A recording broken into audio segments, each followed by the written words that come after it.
Thank you for coming and staying after work late this evening to attend this session. My name is Maureen Redeker. I'm an attorney here in Manhattan. I am with the firm Gilliland and Hayes. We're located at 4th and Points.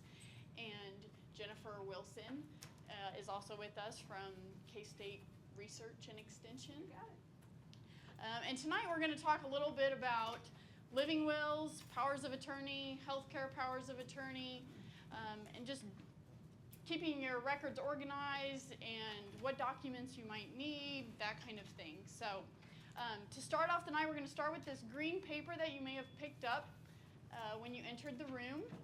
And we're just going to take a few minutes for you to reflect.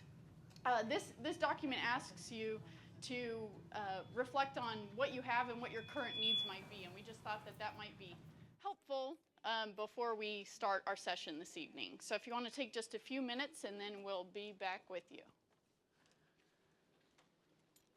Also, if anybody picked up more than one sheet, if you could share those. We made copies for 30 people, and the RSVP list was at 24, so we should have enough, but if anybody could share their duplicates, that would be greatly appreciated. Thank you.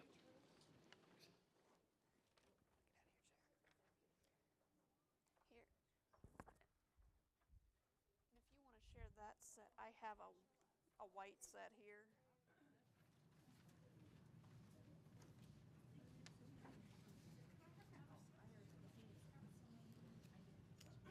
These are just the originals.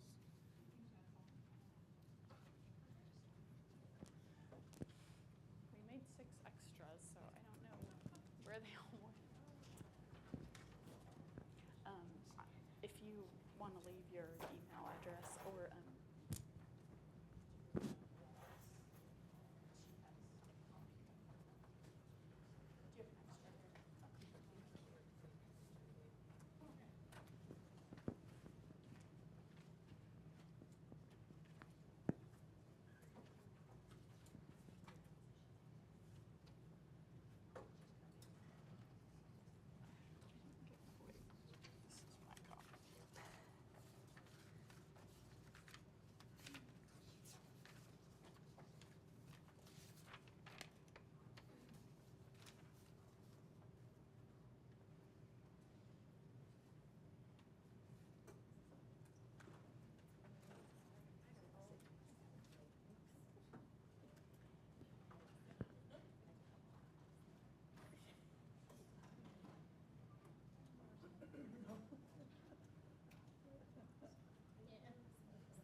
we're going to go ahead and move forward. You can keep working on that either, as we talk or after you leave this session, of course.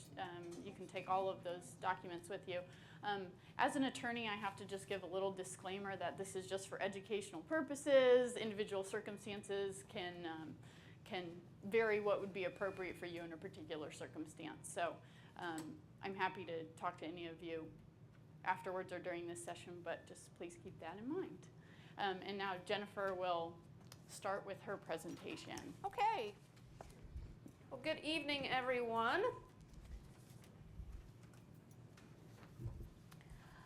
Before we get into actually talking about the process of preparing wills and estate plans, I think it's always helpful to take a step backwards and make sure that you're organized first.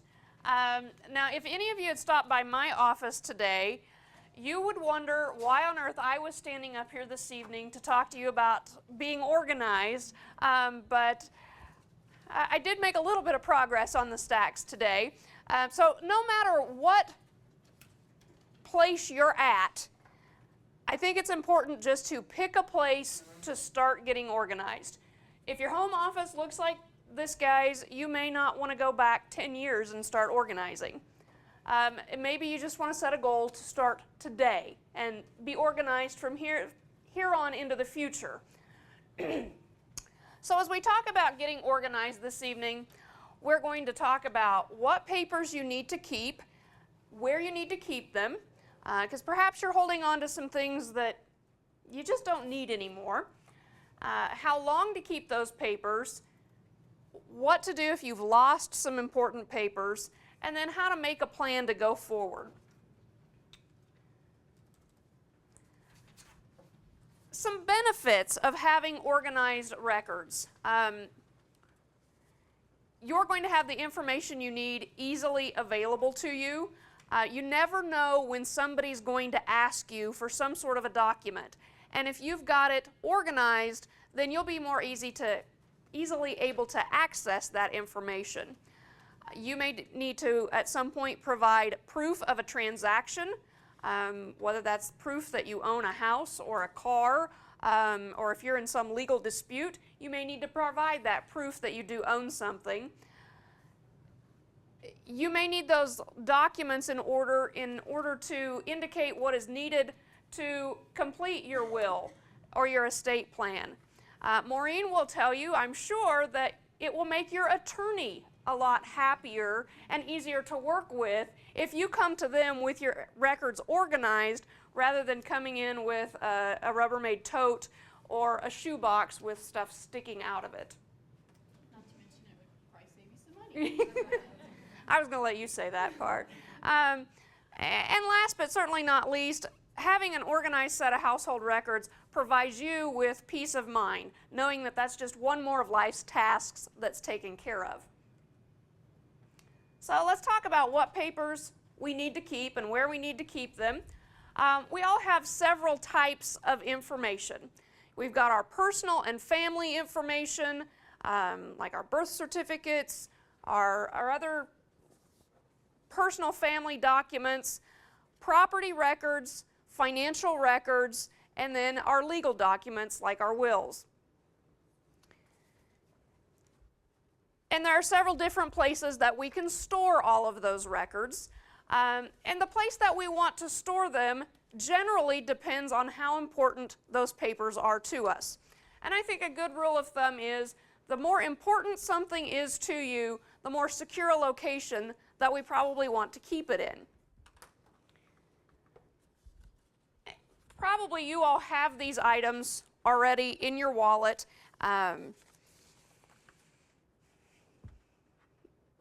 We can debate, the Medicare or health insurance card. Some people, if I was giving you an identity theft presentation, for example, tonight, I might tell you to leave those things at home because your Medicare card may have your Social Security number on it. But your doctor's office would argue with me and tell me that they're going to want to see it every time you go to the doctor's office, so you do need to carry those things with you. But this is a good starting place for a list of things that you probably do want to have on you at all times. And then what we'll have is what we call our home file. And I kind of like to think of this as a 3-drawer filing cabinet where we have our current day-to-day files at the top. This would include things like your bank account information, if you're still getting paper copies of that. Sometimes I think the digital age has helped us a little bit to cut down on clutter, because it's cluttering up the computer desktop and not our physical desktop. But no matter whether you have paper copies of these records or electronic copies, you need to somehow organize those records and be able to know where to find them. Other things you may want to keep in your day-to-day records would be bills and receipts, current, and you'll want to go through those from time to time. For example, I have a little can on top of my filing cabinet, and all of my debit card receipts go into that can. And we don't need to keep those forever, but we do want to keep them long enough to make sure that we reconcile those with our bank statement to know that we're not getting charged for something that we didn't buy, or the waitress at the restaurant didn't add a $50 tip onto your order or something like that. But once those have processed and you've seen those, checked them off of your bank statement, there's usually no reason to really keep those. So, like I say, I keep them in a little round can on top of my filing cabinet, and every now and then we light up the chimenea in our backyard and use those to start the fire and just have a nice evening around the fire. Other things that you may want to keep in that day-to-day file are current loan agreements, some of your medical information, those explanation of benefits statements that we get from our insurance company until we can make sure that we've taken care of all of our medical bills and the insurance has paid their portion and here's what we need to pay. Those are all things that we'd want to keep in a day-to-day file. I'll jump in here. Sure. And a lot of us, I know, probably say, well, I know where everything is, so it doesn't really matter how organized it is. But we're going to talk a little bit later about powers of attorney. And what happens when your power of attorney goes into effect is that somebody else has to act on your behalf, to pay your bills, to figure out what's going on with your bank account or whatever the case may be. And so the more organized you can have those for the person that has to step in your place, the better off you're going to be, and the easier you're going to make it on that person who is essentially doing you a favor by acting on your behalf. Excellent point.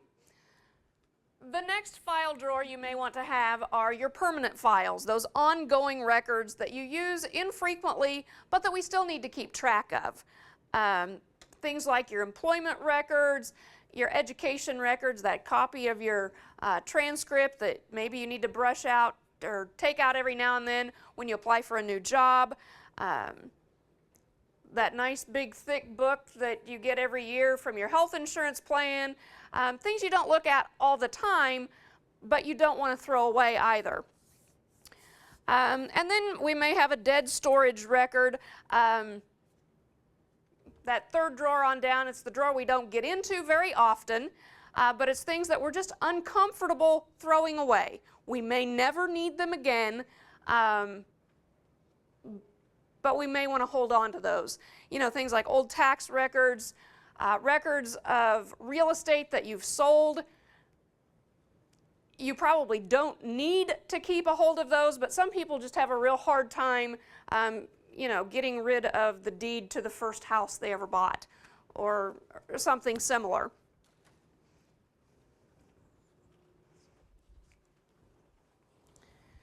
And I think, Maureen, you're going to talk about this a little bit later, keeping a locator file of where all of these things are at in your files. I know that in my household, I'm the one that takes care of all the financial transactions. I know in my head what all of the passwords are to all of my accounts, and if I got hit by a bus on the way out of here tonight, my husband would be in a real fix. So it's important to write those things down and make sure that somebody knows where that is. You don't want to write down all of your passwords to all of your accounts on a piece of paper and tack it up to the side of the refrigerator. You want to keep that in a secure location throughout your house, but you do want to make sure that somebody, a relative, a trusted friend, your power of attorney, knows where that document is. Anything to add there? Okay.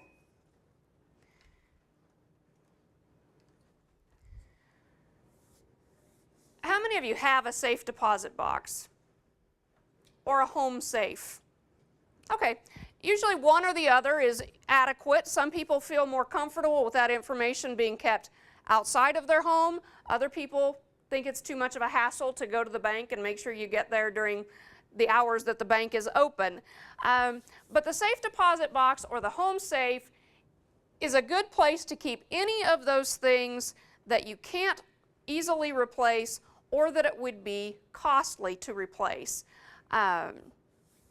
Things like your Social Security card, originals of life insurance policies, deeds to real estate, your vehicle titles, your household inventory, which we'll talk about here in a few minutes. If you have savings bonds or other government bonds, copies of some of your investment information, those would all be good things to keep in a safe deposit box.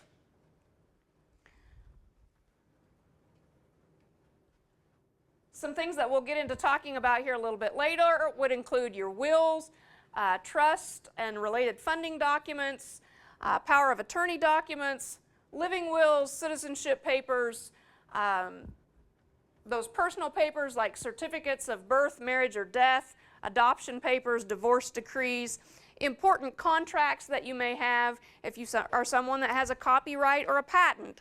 Those are important documents that are hard to replace, and you would want to keep those in a secure location.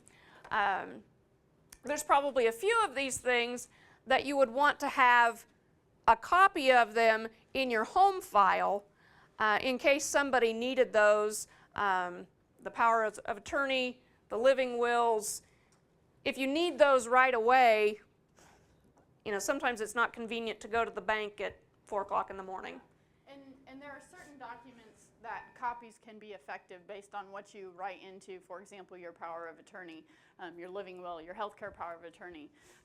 As opposed to your will, only the original can be probated. So a copy of that, while it might be okay for somebody to reference, a court isn't going to accept that. So there's some differences. And I would say, as to your legal documents, I strongly recommend a safe deposit box, because if something happens to you because something happened to your house, such as a fire, you can get a fire-rated safe at home that might work, but I think it's always good to have some of those items at a different location. As far as those personal and family records to keep, they would include things like insurance policies, your health records, your education and employment records, licenses to practice. Those are all important documents that you'd want to make sure that you have and want to make sure that somebody else knows how to get to. And here in a few minutes, Maureen will walk us through one of the documents that she brought this evening that helps you make a list of where all those things are at so that someone else would know how to carry on with your life should you not be able to do it for yourself. And we've kind of already talked about some of this property information to keep as far as the property deeds, motor vehicle records. This really doesn't relate as much to wills and estate planning, but a lot of people do like to keep a file of all of their warranties, guarantees, and instruction booklets for household appliances and things like that. You do want to occasionally go through that file and throw out the ones you don't need anymore. My husband and I are getting ready to move, and I started going through the drawer where I keep those, and noticed that we still had the instruction manual for the furnace that was installed in our house in 1972, which we replaced 10 years ago. So oftentimes that's a drawer you just kind of throw things in when you get something new, and you don't clean it out very often. So periodically it does merit going through. And this is probably a little bit redundant here, but just some ideas of things you need to keep related to home and real estate records. Not only the records about purchases that you've made to your home, but records about improvements that you've made to your home along the way. Should you ever decide to sell your home, there could be some tax implications with the improvements that you've made, and you may need a record of what you've spent on those improvements to figure the basis for the value of your home. Of course, we talked about mortgage documents. Some other real estate records that you may want to keep track of are burial plots. If you've purchased those ahead, you'll want to make sure that you have that information in a file and that someone else knows about that. If you have a timeshare, that would also be information that you'd want to keep in there. And of course, we've talked about the property improvement records. Okay. Let's turn our attention now to the household inventory. This is an itemized list of your personal belongings, and it provides you a methodology for knowing exactly what you have. And this can be important for a variety of reasons. First of all, to know the amount of insurance that you need to purchase. Oftentimes, throughout our life, we start collecting stuff. And some of us are better stuff collectors than others. And oftentimes we lose track of just how much stuff we've collected and the value of that stuff. So by completing a household inventory, you're going to know what you have and what the value is, and can share that with your insurance agent to make sure that you have enough homeowners insurance to cover your husband's fishing poles or your grandmother's china collection or whatever it is you may have in your home. Household inventories are also important should you ever need to file an insurance claim. We live right here in the heartland, right in the middle of Tornado Alley. Some of you may have experienced that a few years ago when we had a tornado here in Manhattan. But if I asked you to sit here right now and make a list of everything that was in your house, how many of you could do it? Okay, now imagine that you've just been through a very traumatizing experience. Tornado, fire, theft. And imagine your frame of mind and then try to go through and make a list of everything that you own. And not only make that list, but put a value to it. So you can start to understand why it's important to do that household inventory. It also helps you figure out what your bottom line is on your net worth statement by knowing those things that you own. You all have a handout here this evening it's a basis for starting a household inventory. And I know when you look at this document is really overwhelming. It's what, like an 8-page document? And maybe as you go away from here this evening, we're going to talk here in a little bit about making a plan. This might be one of your initial goals, is if you don't have this household inventory, to start taking it. There are a couple of pages in here that give you some guidelines about things that you would want to include in your household inventory. And there are a variety of ways that you might go about taking the household inventory. You can start and can go room by room and start writing things down, line by line, and take your inventory on paper. There are computer programs out there that you can use for a household inventory, or you can create your own Excel spreadsheet pretty simply as well. If that seems way overwhelming to you, start with a camera or a video camera and walk through room by room and simply take pictures of the things you own. Make sure you're opening doors and drawers and closets to get all that stuff that we've hidden away because we don't want other people to see it when they come over, but it's stuff we just got to have. As you're taking that inventory, On those major items, you're going to want to take down serial numbers, model numbers. That can be especially helpful if you ever have a theft, to help police try to track that down. You will also want to try to put a value with those items. And you may not want to put a value on every piece of clothing in your closet, but the major items in your home, you know, the televisions, the appliances, those special collections that you might have, you would want to try to put a value with that. That's the part that helps when you're determining how much insurance you need, and if you ever need to file a claim, will give you a starting place to start negotiating with your insurance agent. And it also, from an estate planning probate perspective, if you have a will that goes through the probate process, your executor is going to have to sign what's called an inventory of your estate.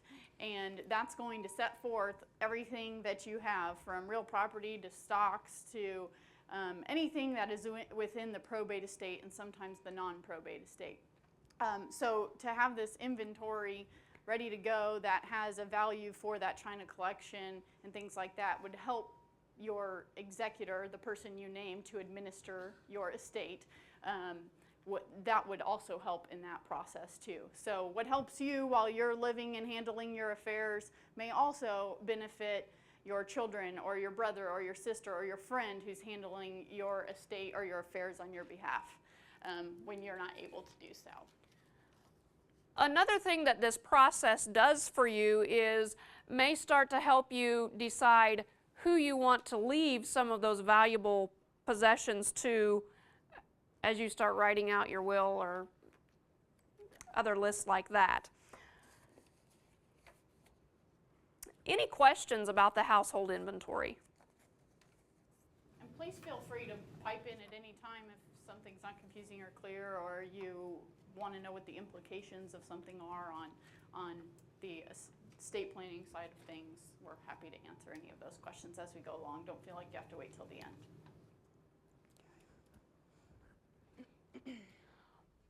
Once you do get that household inventory complete, you will probably want to make several copies of it. One in your home file that's easy to get to. You know, if you don't have one started and you're at a point in your life where you've collected a lot of stuff, it may be hard to get started. But once you've got it completed, it's fairly easy when you make a new purchase to pull that piece of paper out or pull up that computer file and add to it. So you'll want to keep one fairly close to home so that you can do that on a regular basis. You may also want to share one with your insurance agent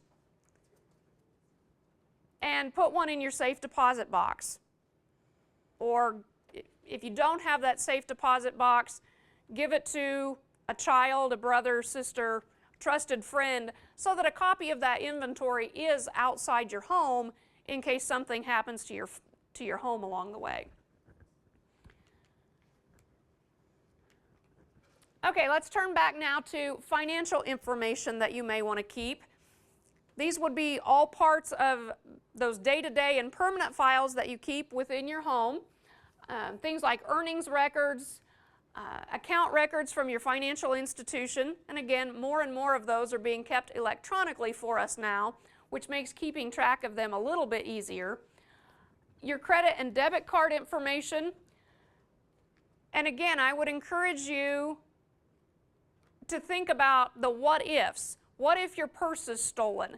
Do you have a record of all the credit cards that are in your wallet right now? And if your purse was stolen, would you know who to call to report that? Because they're always really nice about printing the information about who to call if your credit card should be lost or stolen on the back of your credit card.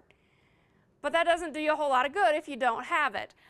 So I do recommend making a list of that, the company's name and phone number, and keeping that in a safe location. Are you talking card numbers too? It would be helpful to have the card number because you'll have to report that if you should need to call in and tell them that your card has been stolen.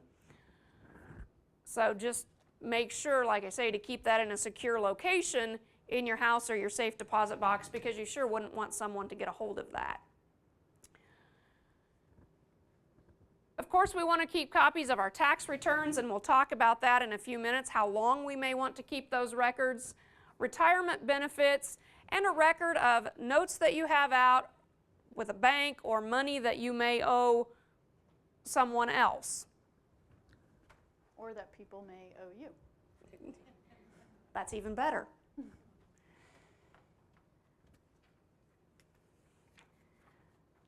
And I think this slide is a little bit redundant as well. We've kind of talked about all of these things as legal records that you do want to keep, so I would just reiterate that those are all important things to you. And I think we've probably talked too about these permanent files and what you'd want to keep in there. Some additional things would be legal correspondence, your document or account locator sheet, and I don't know whether you want to talk about that now or Yeah. wait a few minutes. Let's wait a few minutes. Okay. I think that at the All right. as we're taking a break. Okay, so how long should we keep things? I get calls in my office from time to time asking this very question from people that have been keeping things since 1940 or 1950, and they just want to know, how long should you keep them? And it is a really good question. Some people are keepers, and some people are tossers. My mother was a person that if she didn't use it in 6 months, it was gone. If you hadn't wore clothes in 6 months, they were gone. But then we also see the flip side in these new reality shows with the hoarders who don't want to get rid of anything. So you kind of have to find your happy medium somewhere in the middle. But there are a few guidelines that we can follow to make that a little bit easier for us. First of all, make sure that you date everything when you put it into your files so that you know how old that it is.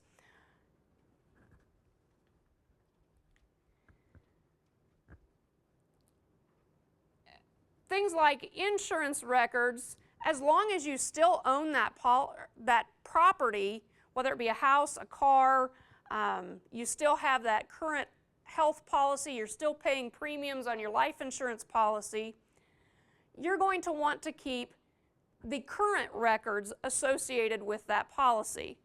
You know, if you've started a health insurance policy in 1980 and they've sent you a new book every year, probably keeping the most current book is sufficient, and you can throw all the rest of them away. A common question is about those insurance statements that we get. Thankfully, a lot of those are going electronic as well, so we can start to deplete those stacks. What I would normally recommend is that as long as that claim is still open, you need to keep those records. Would usually go through and purge those once a year. If you've got a dispute with something, that would be another story. You'd want to keep those records until that dispute was resolved. But there's really no need to keep a lifetime of explanation of benefit statements from your insurance company. Things like credit card receipts, credit card bills, once you've gotten those balances paid, unless that credit card bill is a record of an important purchase, there's probably not a real good reason to keep all of those things. Tax records are something that,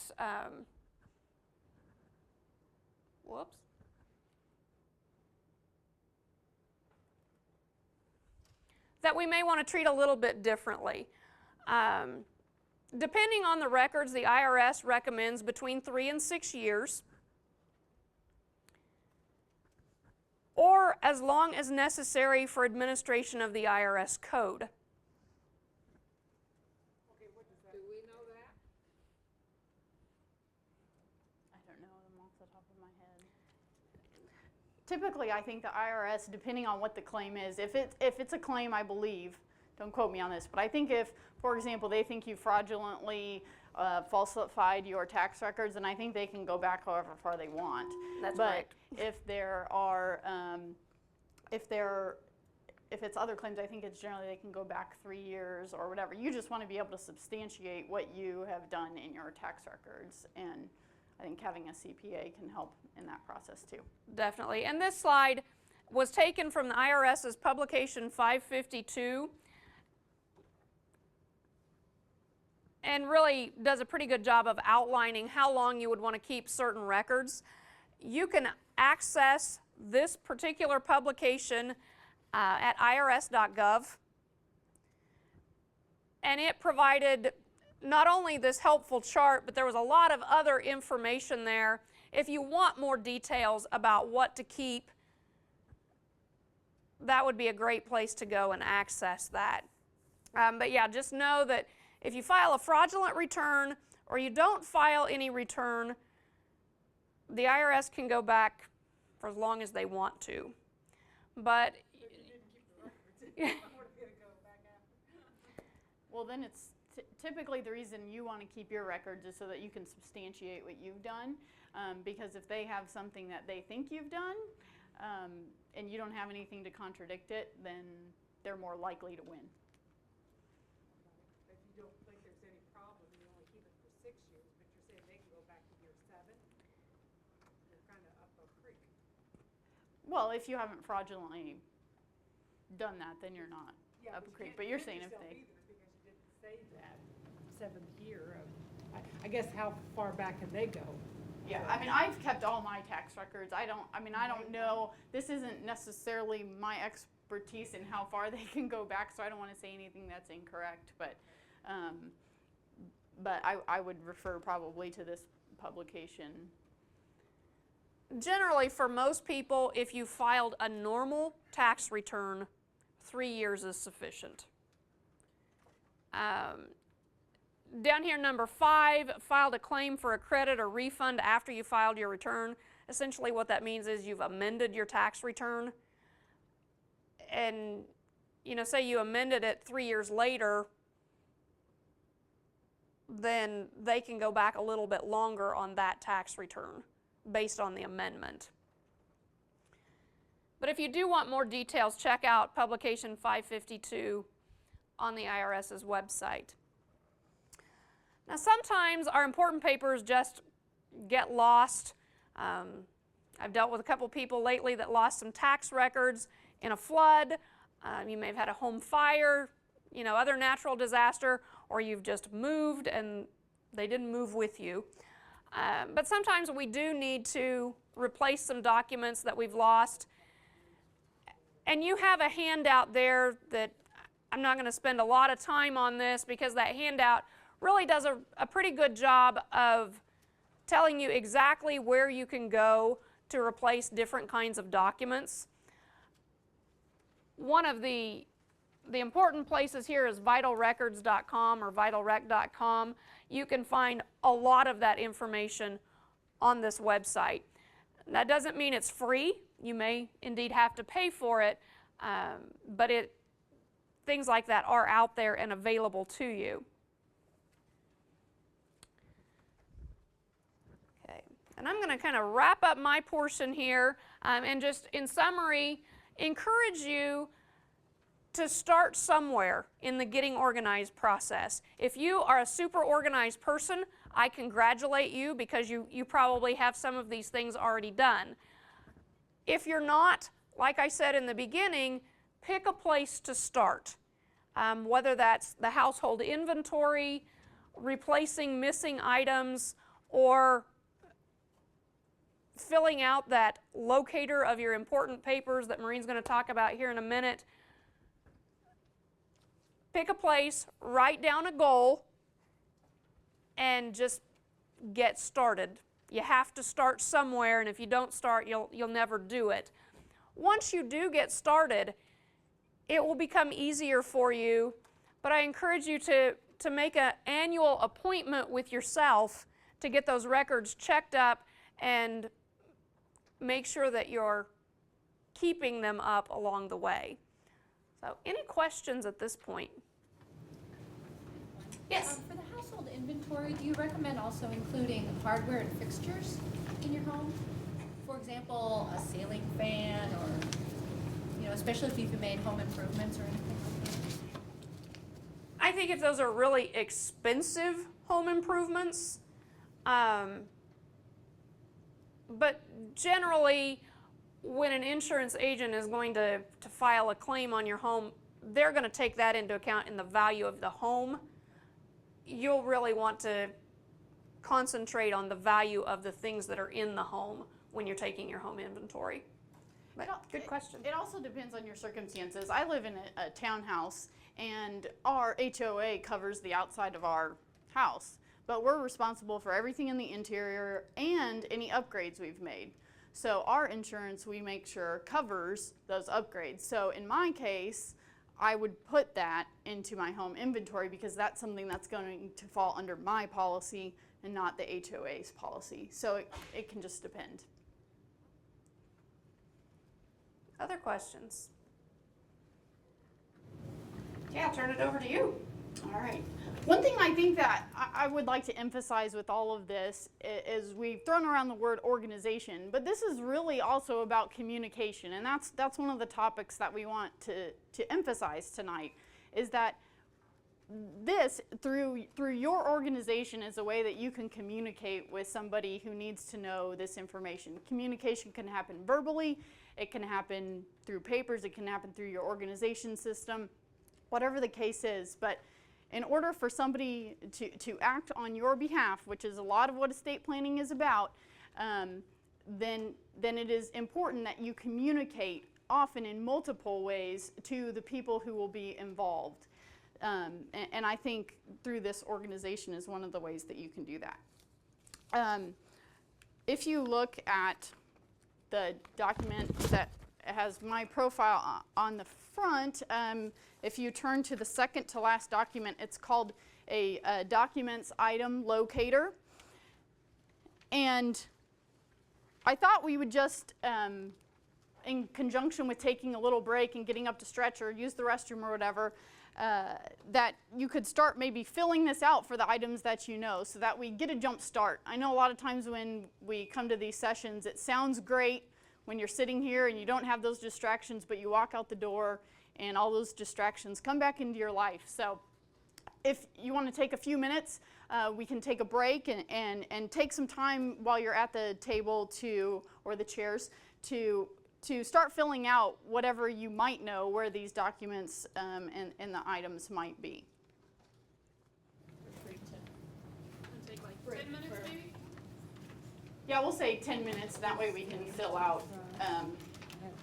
fill this out too. And if anybody has any questions during this time, we're happy to answer those too. What's the difference between a trust and a certificate of trust?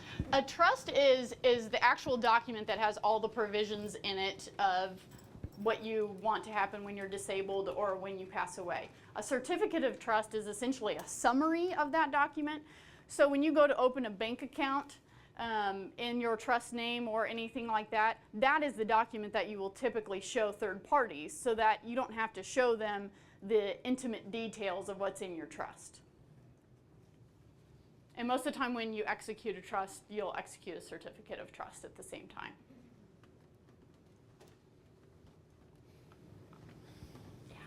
How do you handle like a farm corporation? A farm corporation? Meaning, what do you mean, how do you handle it? Like a partnership agreement? How would you classify that? So are you like a shareholder of the farm corporation? Yeah, so typically you would have certificates of shares unless they're uncertificated. And so any related documents to that, typically with a corporation you'll have articles of incorporation, but a lot of those documents are kept on the books of the company, wherever that's located. So I would think if that is located with you, those would be important documents that you would want to include on there too.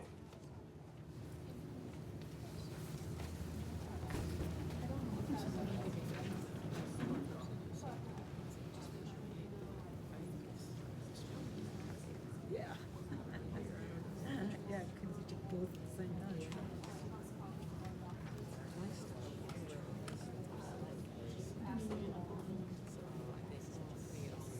So in your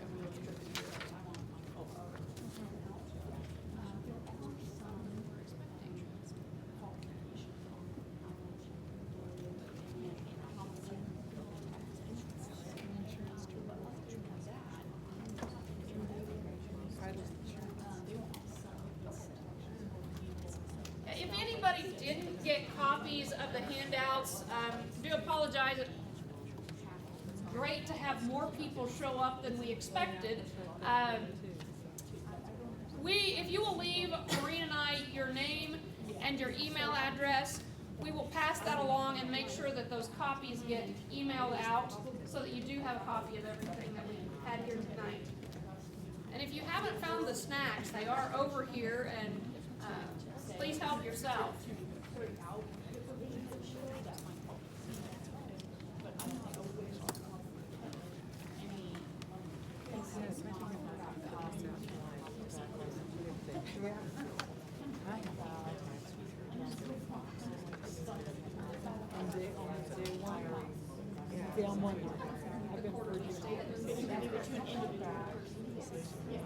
Generally, what we recommend is that Say they could go back 7 years. I guess they could go other records, not necessarily ones I kept, because I just went out there with statement, but then it's not necessary.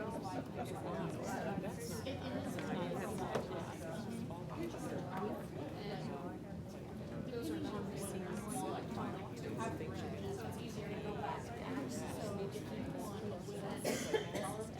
Less and less necessary. those would be the four basic documents without a trust. It usually for a few percent. all as far back as you want. You can order copies of your tax returns from the IRS, can't you? You can. You don't have the supporting documents, but you have all the papers you filed. That's what I thought. It doesn't look quite the same way that it looked, you know, the original copy. Okay. I forget what it, exactly what it is that they call it. A little bit different. But it's that. It's probably You like can the go back ones as when far you as from the first time you started filing. I bet they might be some Probably would. I can't believe it. They probably would. Yeah, it's probably what you have to pay for it. Well, yeah, you have to go dig it out. Oh, yeah. It might be Yeah, it just depends on how badly you need it. or needed. Yes. But yeah, I coordinate the volunteer income tax program here in Manhattan, and, you know, I know I've worked with people that needed records farther back than we've done for them. And, I can't remember what it is they call it, but like I say, it doesn't look like your tax return, but it will have all that information on it. Typically, the main differences are Great, thank you.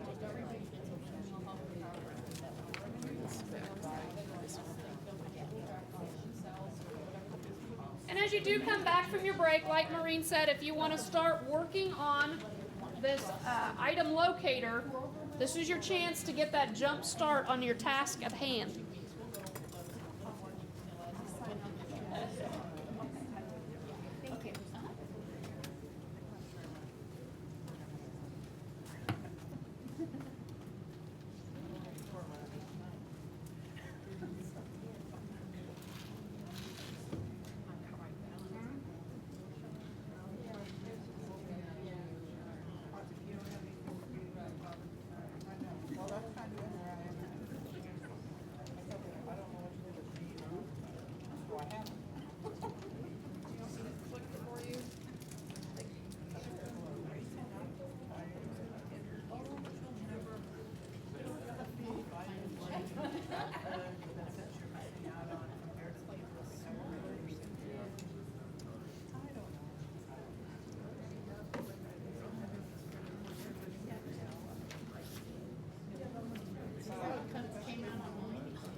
this year yet. And I like what that one person said about do it from each company every 4 months, and that way you always stay on top.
And I had it was the credit union. I was doing something with the credit union, and they made that comment that I needed to put up POD on my account. And that was just this year. What are you talking about? I know. I've never heard of that.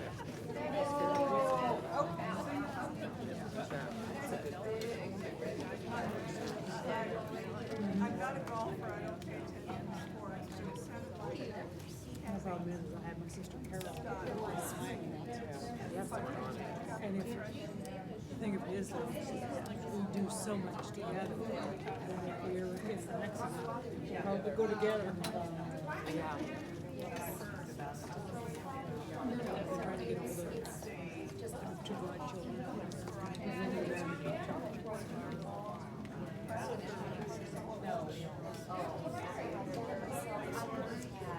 There's 3 nieces and nephews.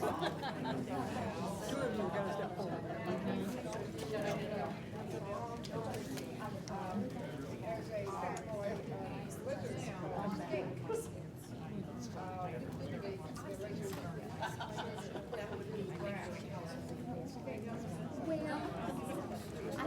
Can I ask you a question?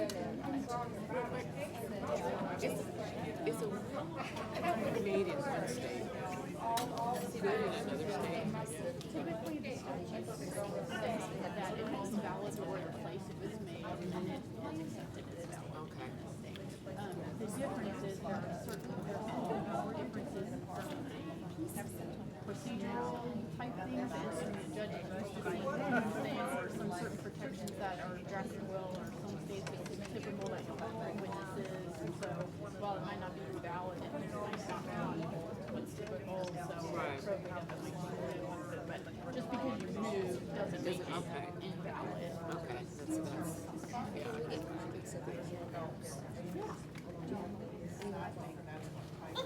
Okay. I'm just thinking, do you have a copy of mine? Okay. There's some extras here. Here's your key card. And then you can start over.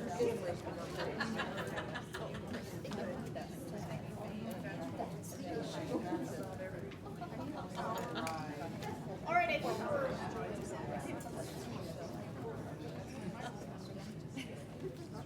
am I good to go? Okay.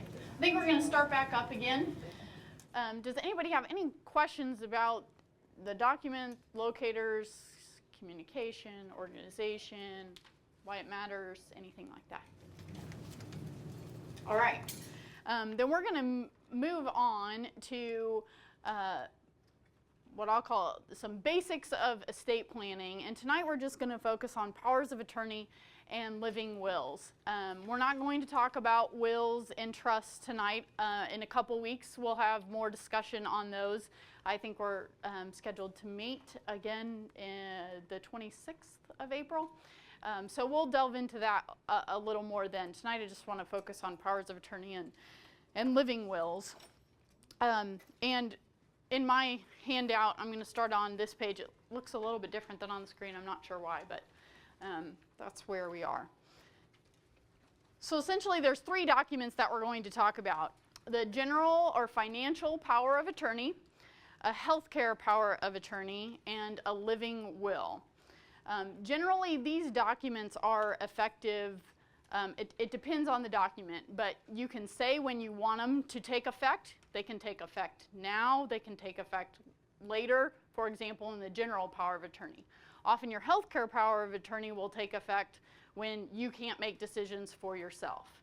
And your living will takes effect in pretty particular circumstances, and we'll get into that a little bit later. So what is the general or financial power of attorney? It's a document that designates somebody to act on your behalf when you are unable to act for yourself. If you are in a car accident and you can't handle your affairs for 3 months while you're in rehab, if you have dementia, whatever the case may be, this is somebody that can take care of your day-to-day affairs and deal with entities on your behalf. For example, if you have tax returns that need to be filed, if there's a tax dispute, Social Security benefits, applying for Medicaid, Medicare, that kind of thing, this document will allow that person to interact with that government agency on your behalf. It is a, go ahead.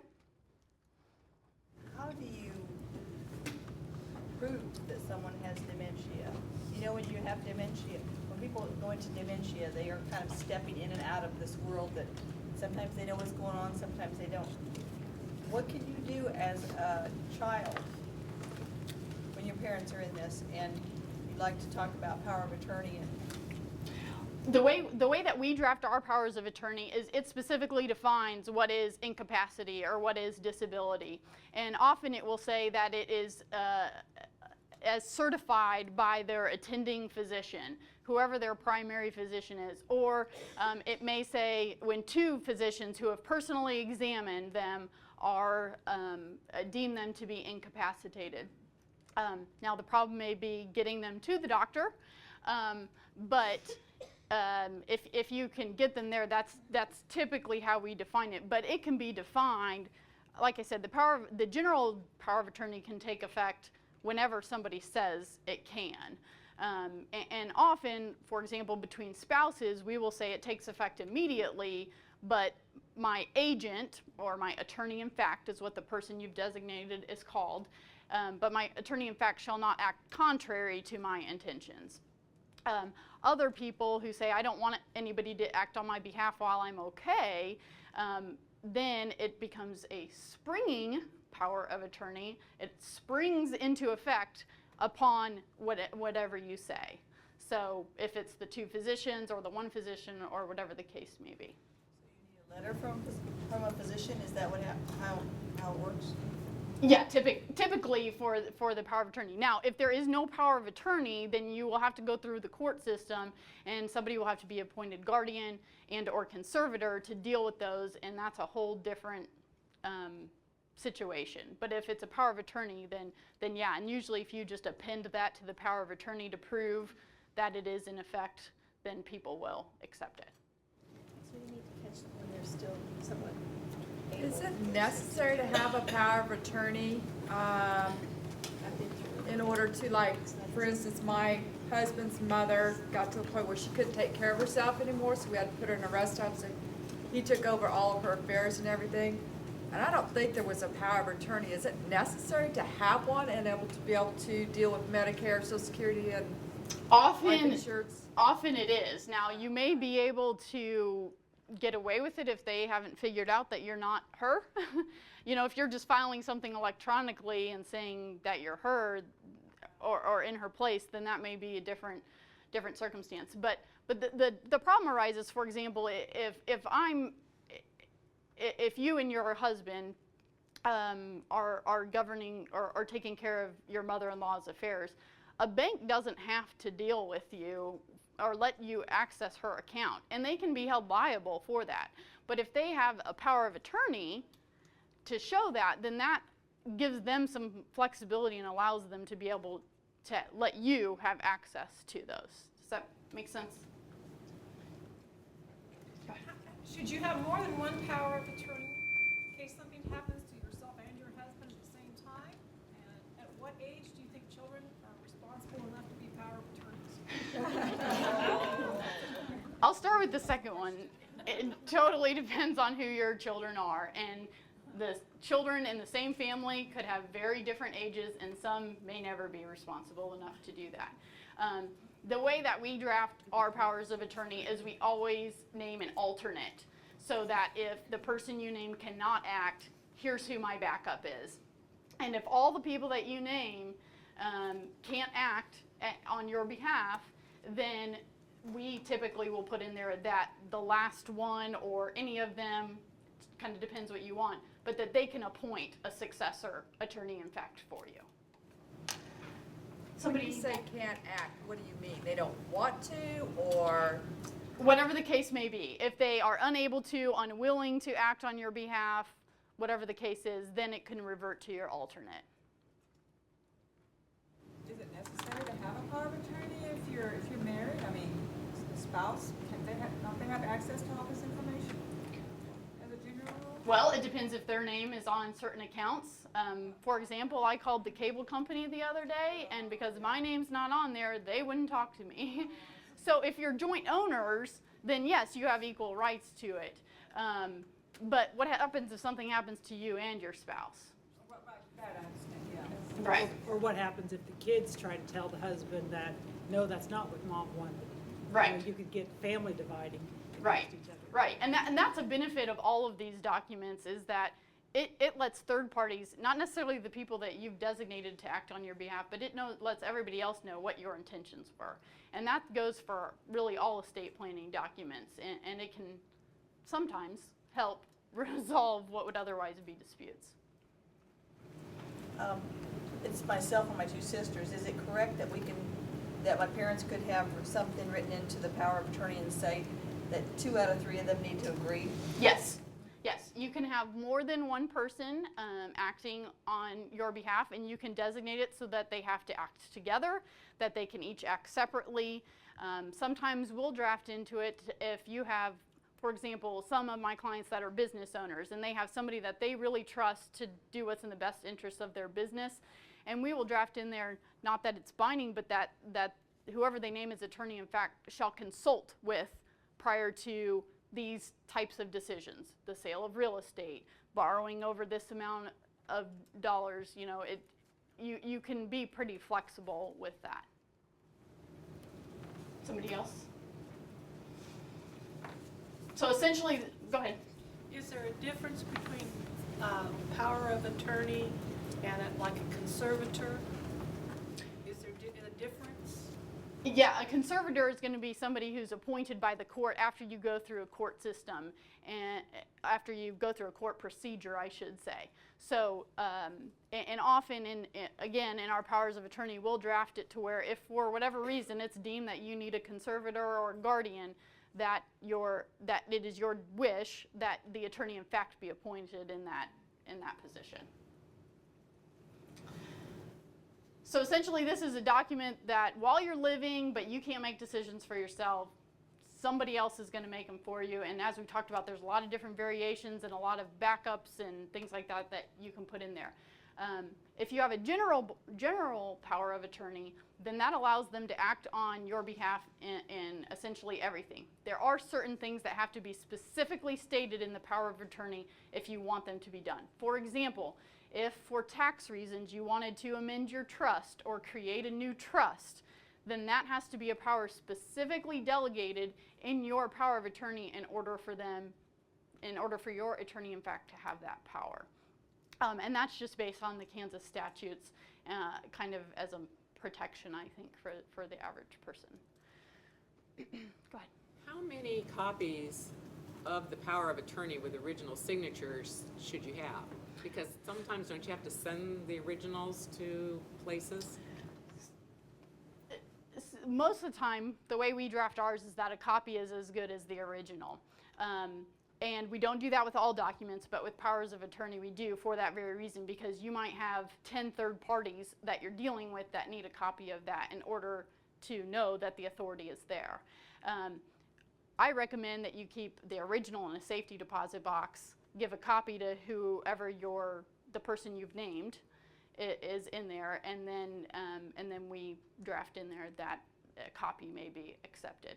Now, if you are to amend it or revoke it, then you want to make sure that those new ones are updated and given to those people as well. All right. If you have any more questions about that, don't think that you can't ask them, but we are going to move on to the healthcare power of attorney. Essentially, this is the same thing, but in the healthcare context. If you get in a car accident, you go to the hospital, the doctors need to know whether they can proceed with surgery or not. Maybe there's a debate about whether that's good for you or not. Then this is the person that can make that decision for you.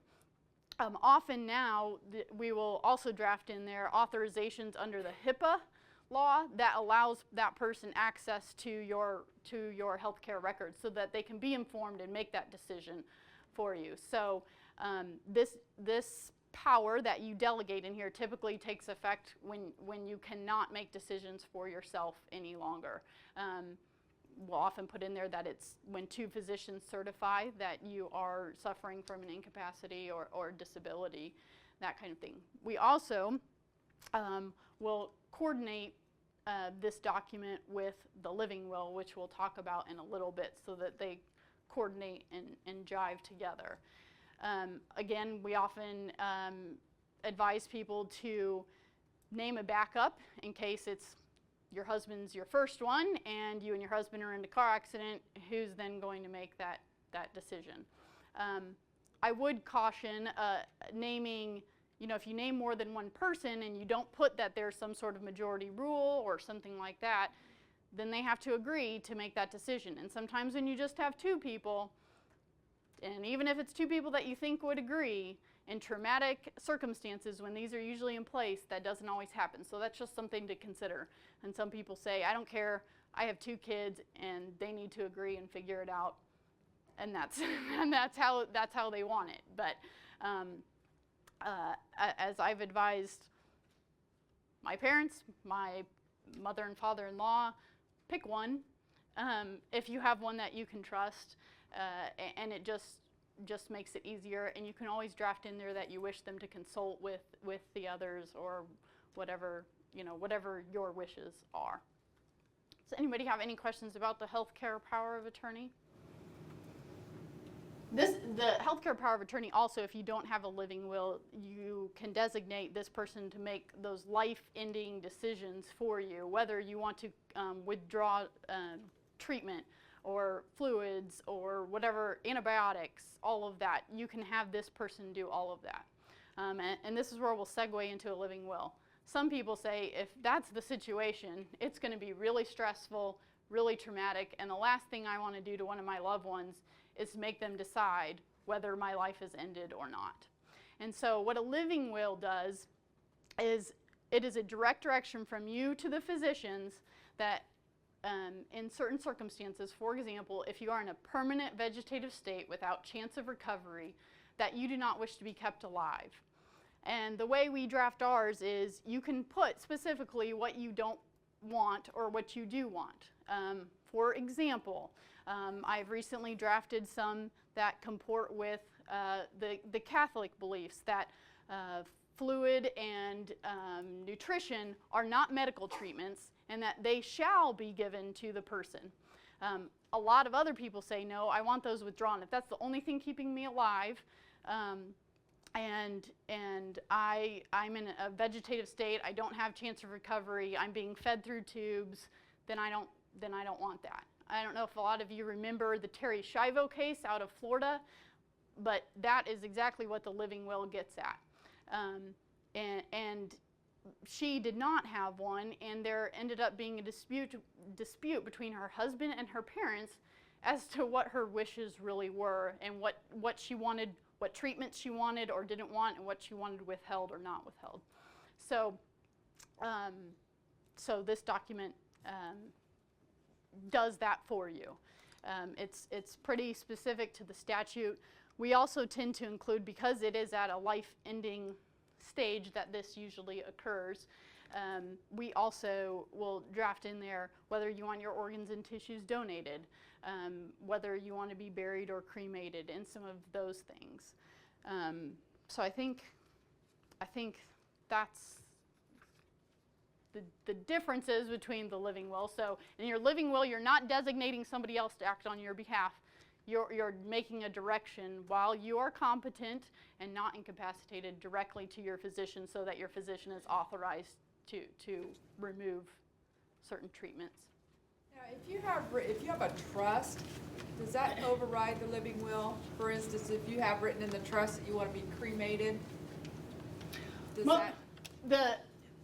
Whether you want to be buried or cremated or where you want to are typically drafted as wishes or desires. They're not necessarily binding, because sometimes people don't have all these documents when those decisions are being made, because it's typically pretty quickly after you pass away, and if somebody doesn't know what safety deposit box they're in or whatever the case is. So if there's conflicting statements in your living will and your trust about that, then they're probably just going to have to make a decision, but somebody's not going to probably hold them liable for anything as a result of that. I'm assuming that these can be phrased as less than binding wishes Sure. too, because I wouldn't want anybody to be all upset about getting me cremated, for instance, if it was going to be real upsetting to somebody that I hadn't thought to talk to. Right. Yeah, and that brings up a point. All of But, these documents can be customized to whatever you want.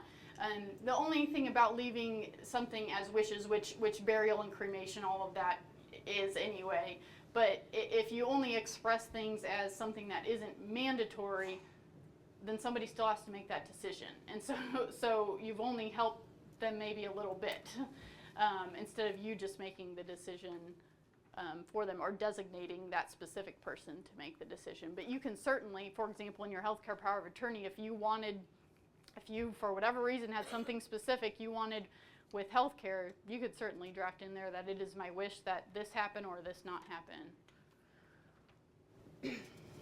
How much of this terminology or the structure that you're discussing is standard across all states versus how much of it may vary from state to state? Everything that, all these documents that I've talked about are governed by a Kansas statute. And so if you do a power of attorney in Kansas and you say in your power of attorney that Kansas law will apply, then that will apply. Now, a lot of laws have become uniform across states, but even if they're called uniform, for example, Kansas has adopted the Uniform Trust Code, but Kansas's Uniform Trust Code is different than Missouri's Uniform Trust Code. They still have variations on them. So I think a lot of the general principles are the same, but some of the terminology and maybe, for example, like some of the specifics that you would have to put in a power of attorney for somebody to be able to do, that may vary from state to state, that kind of thing. So if you do a power of attorney, or you do a living trust or living will in one state and you move to another state, do you need to have them redone?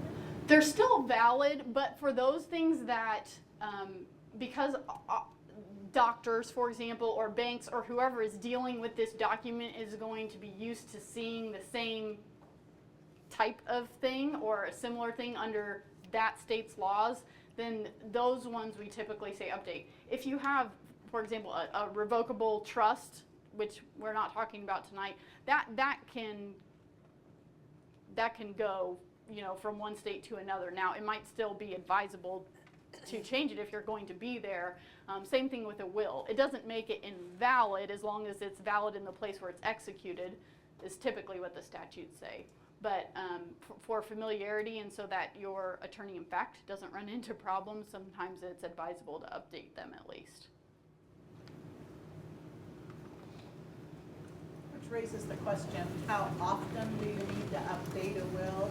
And the other thing I was struck by is it possible to just collapse all three of them into one will? Or do you have to have three separate documents? A lot of times, I shouldn't say a lot of times, sometimes the living will and the healthcare power of attorney are drafted into one document. We do them in separate ones just because some people may not want one and want the other, and that's just how we do it. But you can combine them. I wouldn't necessarily combine it with your general power of attorney because there's going to be a lot of information in there that isn't applicable to what's going on with your health care, and so I think it just muddles it. As to how often you need to update these, I say always if you have a major life change. If your spouse has passed away, if you have children, a substantial change in wealth, you've inherited something, your business has taken off, you got a patent, any of that, certainly those are times when you need to revisit your estate planning. If you move, I think that's another good time to revisit that. And then other than that, I would say it's probably a good idea to look at it every 2 to 3 years. For example, at the end of 2012, we're probably going to have some major changes in the tax laws, and a lot more people could become a subject to estate tax than are this year. So tax laws is another thing that would instigate, I think, a review of your estate planning. So it just kind of varies. I think it never hurts to contact whoever drew up your will or power of attorney or whatever the case may be, or somebody new, and just say, hey, I've got this done, but I'd like you to review it and see if I can update anything to make it a little better. Well, I'm just thinking, why don't you give these documents to your beneficiaries now, so there is no searching in the home? You know, why does it, my mother, why don't I give it to my beneficiary now? But then I also think, what electronic things are okay? Like, is there a server that holds these that you can tell your kids, go there when you need to and here's my password? Or would those be honored? An original, does it have to be printed from the lawyer office? Could you give them a stick, a memory stick of this stuff? I mean, I don't know. It just seems like the more information these people have, the better. I don't know. And that's a point that I was going to make. I think typically there are sometimes certain circumstances where people don't want other people to know, particularly who they've bequeathed or given stuff to in their will. But if you think it's going to be a problem now, then think about after you're gone.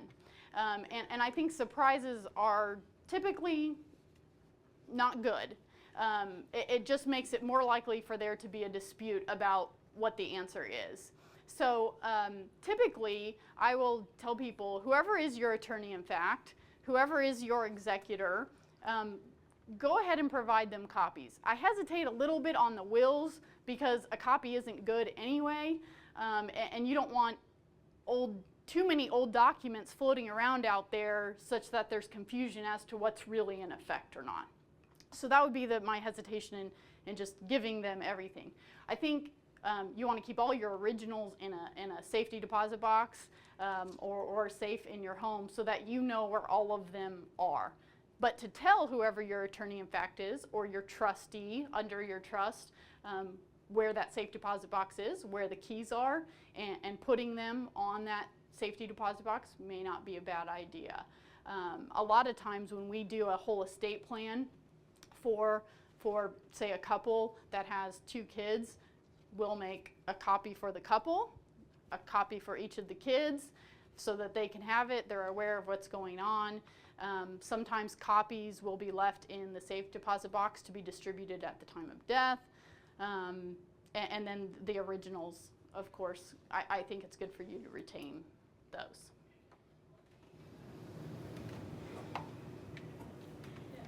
Let's just say, well, my mother, I have the power of attorney from my mother. But on here it says effective only while you're alive, terminates at death if not earlier.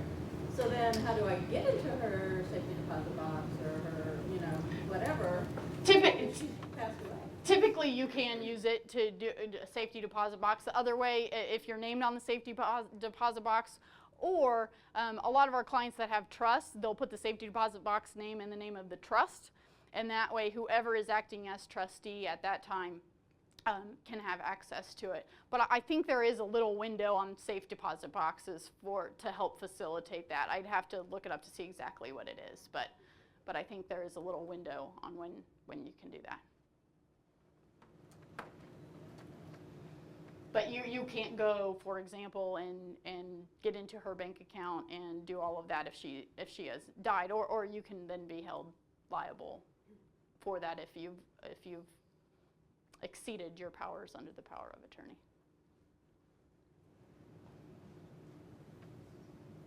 Anybody else? Well, I was just going to say two things. One, my mother had an accident and had to go into a hospital, rehab, all that, nursing home. And so we raced around and got a power of attorney so that those companies would deal with me rather than,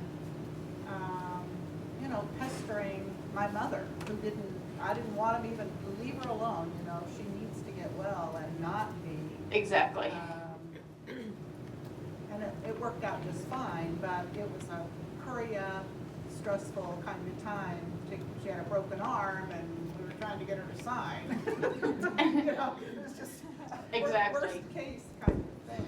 Yeah, I think the last time that you want to think about this is when everybody is doing well and happy.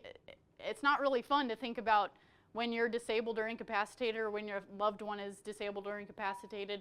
It's not fun, but the relief that I see most of my clients feel after they get this all done at a time that is not stressful, I think is worth a lot, and it makes those times be a little bit less stressful for everybody.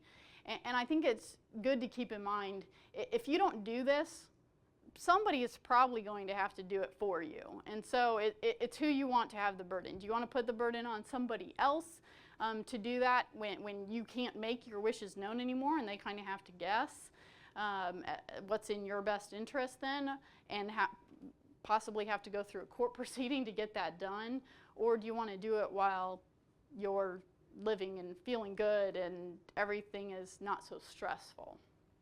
The other thing is I didn't necessarily want to give a copy of my will to my sister, but she would be my executor. Mm-hmm.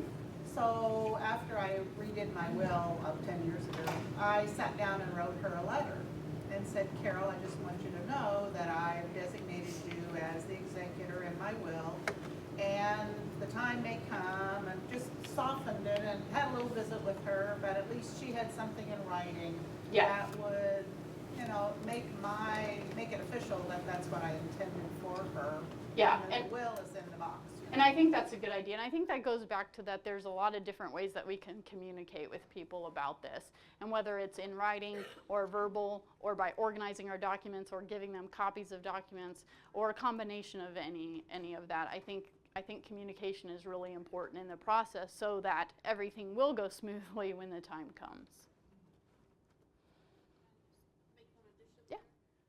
I think it's also important too, if there are a number of children involved, to have that communication with everyone. It doesn't make for a pleasant family meeting, but it may save you some headaches down the road when, the siblings understand who is in charge and that mom and dad have made that clear up front by communicating it. Because, as you know, when someone passes, things get kind of stressful and there can be additional tension. So if you've talked about that ahead of time, I think that makes that a little bit easier to deal with later.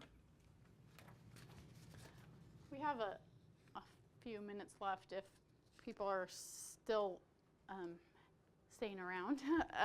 On page 5, I've given you what we give our new clients. It's called an estate planning worksheet.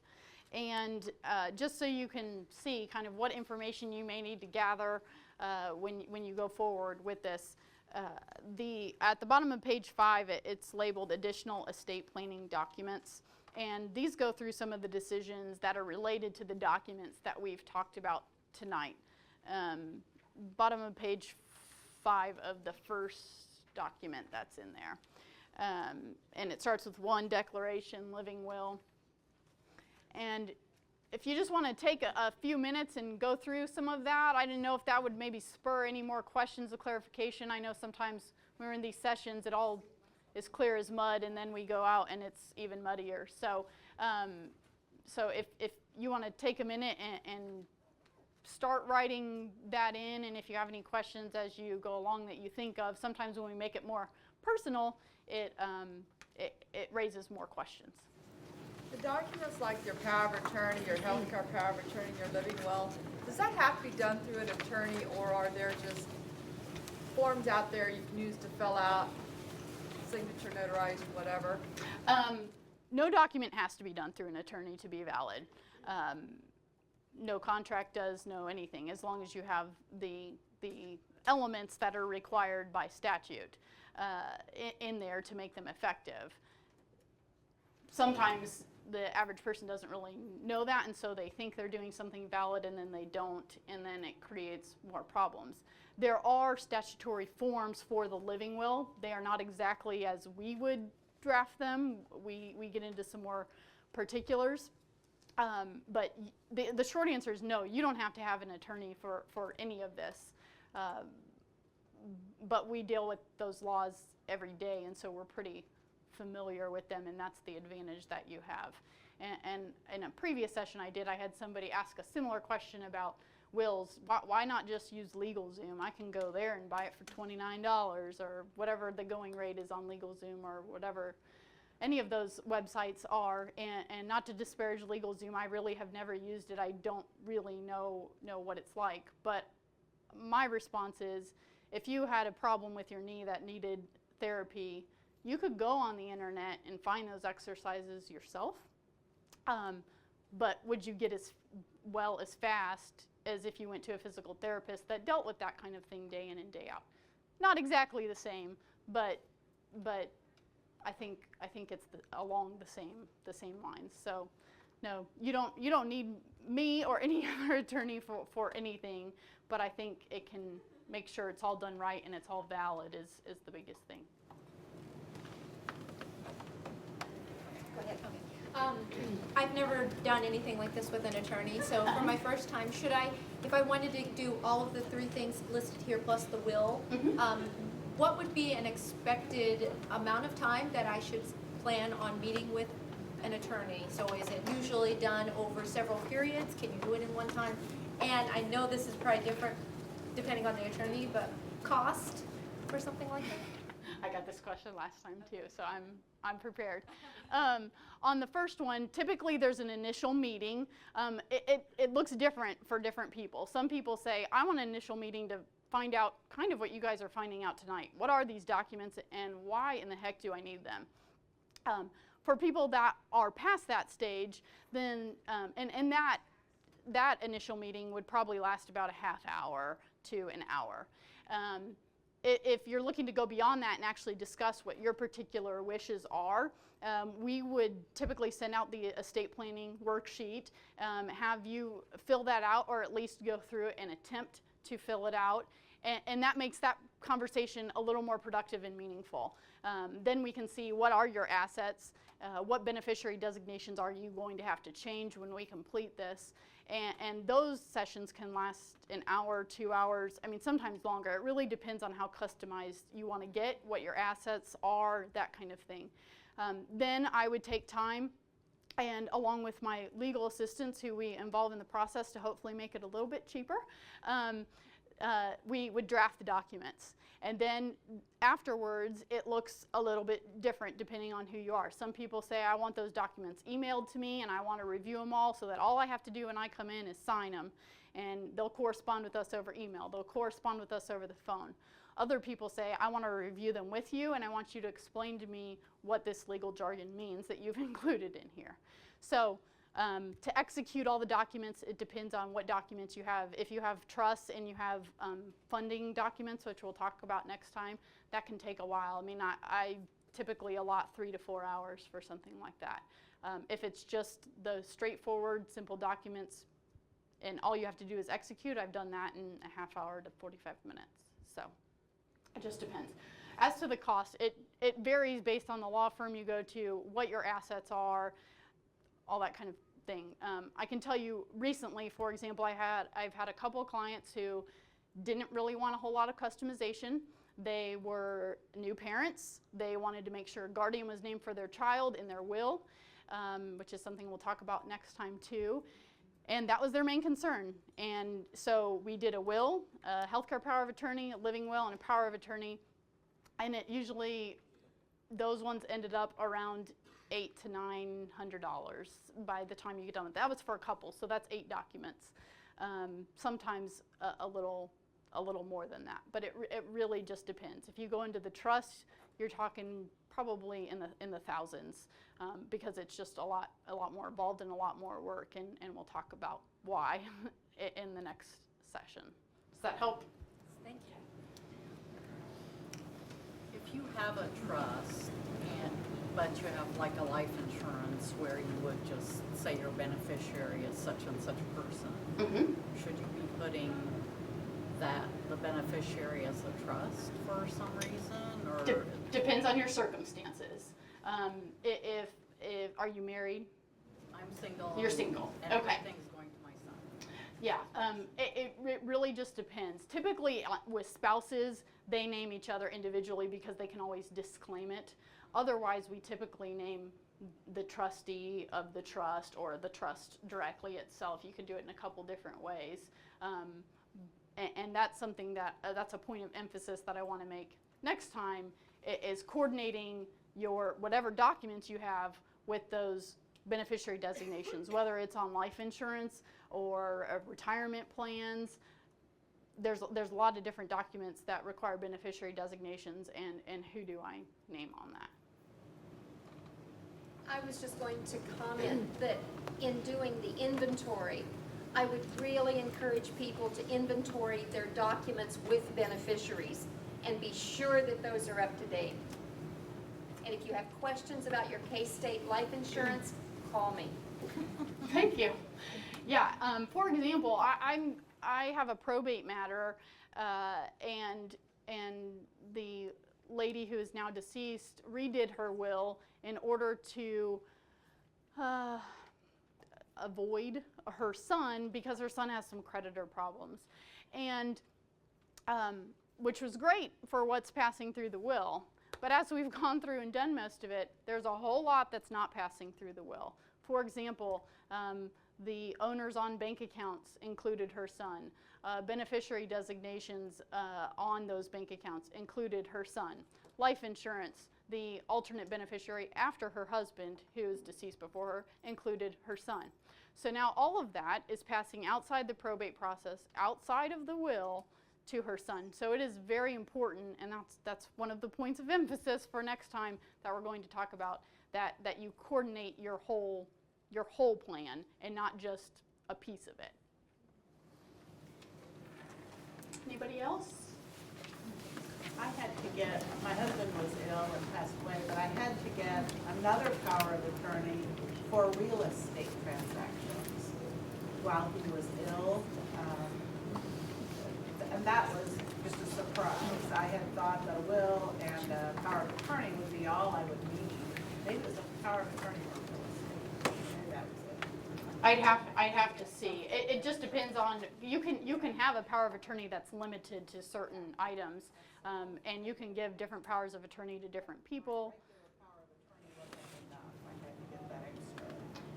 Yeah, I'm guessing probably because it didn't have the legal description of the property in it that you were dealing with.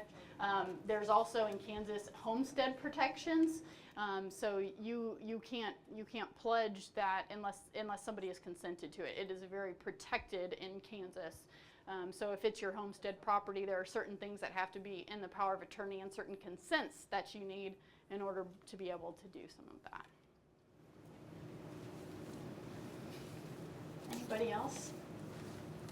What does that mean, homestead? Just a home or a homestead? In Kansas, it's Yes. defined as if it's outside of an unincorporated city, it's 160 acres that you are living on. If it's within an incorporated city, it's 1 acre and the improvements on the property. So typically, it's most people's primary residence is the easy way to think about it. Anybody else? All right, I think we will call it a night. Thank you so much for your participation, and hopefully we'll see you all again in a couple weeks.